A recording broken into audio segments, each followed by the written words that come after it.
Welcome to the Knakal News Network. The Knakal News Network is brought to you by the Knakal Group, Cushman & Wakefield's #1 investment sales team. Hi, I'm Jon Hageman, Executive Managing Director at Cushman & Wakefield. Welcome to the Knakal News Network. Today I'm here with Bob Knakal, Chairman of New York Investment Sales, and we're going to talk about the 2016 investment sales market in the outer boroughs. Last week's episode, we talked about the Manhattan submarket and what happened over 2016. And in part of that, we talked about how the outer boroughs actually had outperformed Manhattan in 2016.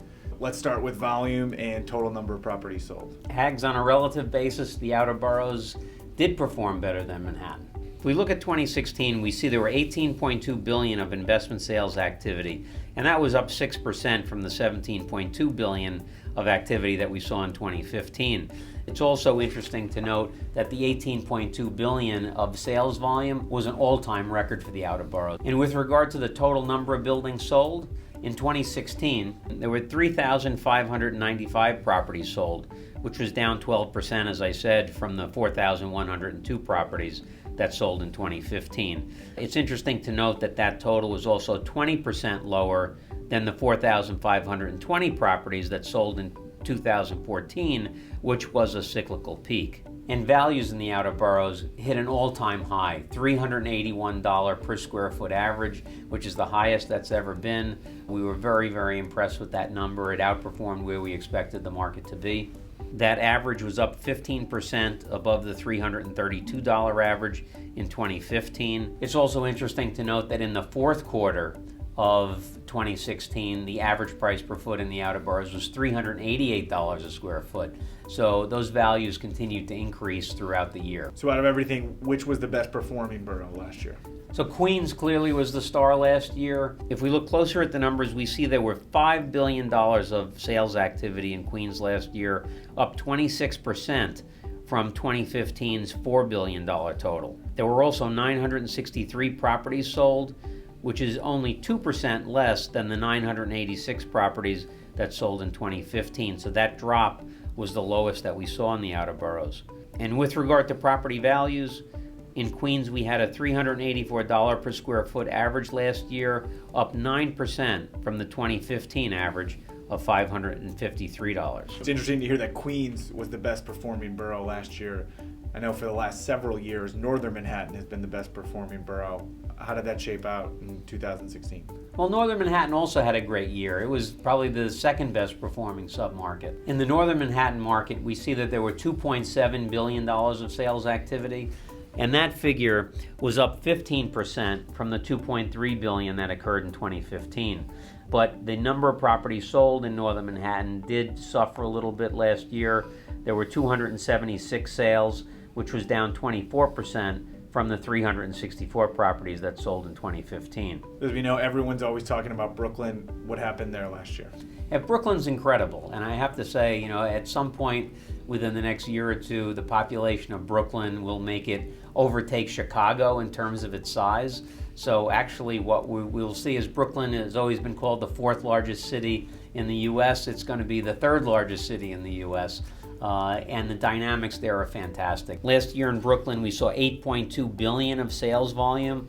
That was down 2% from 2015's all-time record of $8.4 billion in sales. With regard to the number of properties sold, there were 1,702 properties sold last year, down 17% from the prior year.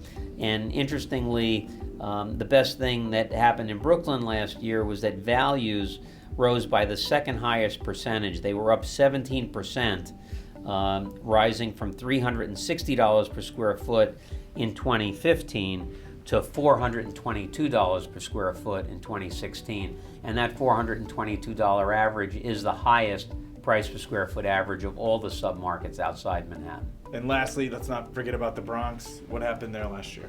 Well, the Bronx had a very strong year also, and it's kind of unfair to rank these boroughs of which performed best and worst because they each had their strong points. In fact, in the Bronx, we had the highest appreciation rate of any of the submarkets outside Manhattan. So if we look at the numbers, last year in the Bronx, the average price per square foot was $222.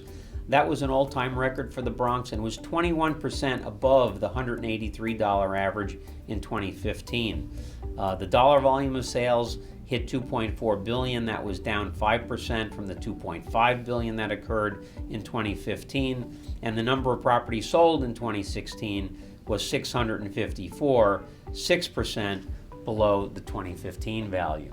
But if you look at all of the outer borough submarkets in total, we see a lot more institutional and foreign capital looking at the outer boroughs. So in total, where do you see the market heading specifically in the outer boroughs, Bob? Well, that's a good question, Hags. I think that if we take into consideration that what happens in New York City happens in Manhattan first, it would lead you to think that the downward pressure on values has to infiltrate into the outer boroughs. It'll be interesting to see how that dynamic plays out throughout the year, but there is a tremendous demand for properties in the outer boroughs. Supply is low, and that will help to exert upward pressure that may buoy those price points.